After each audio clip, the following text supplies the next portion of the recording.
يا معشر الجن والإنس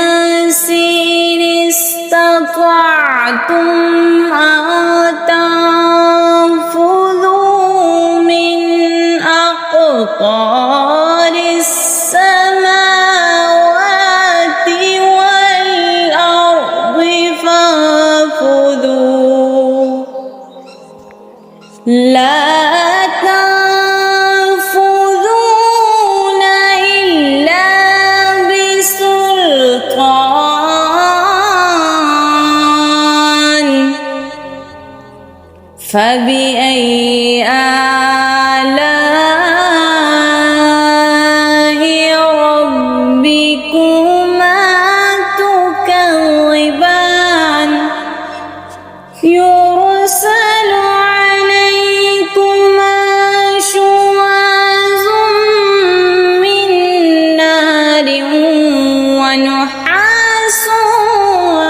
فلا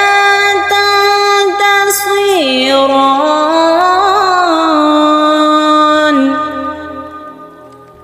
فبأي آلاء ربكما تكذبان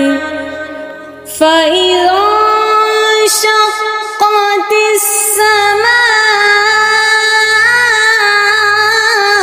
السماء فكانت وردة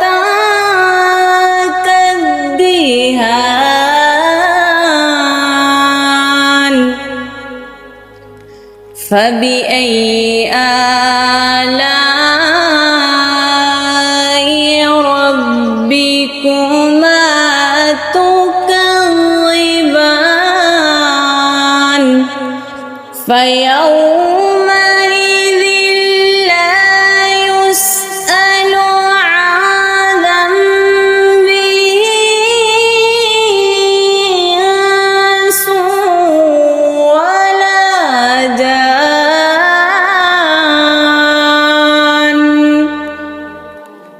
فبأي آلاء ربكما تكذبان يعرف المجرمون بسيماهم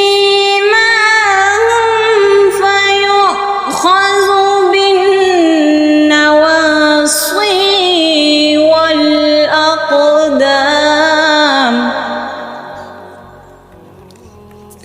فبأي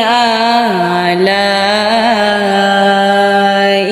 ربكما تكذبان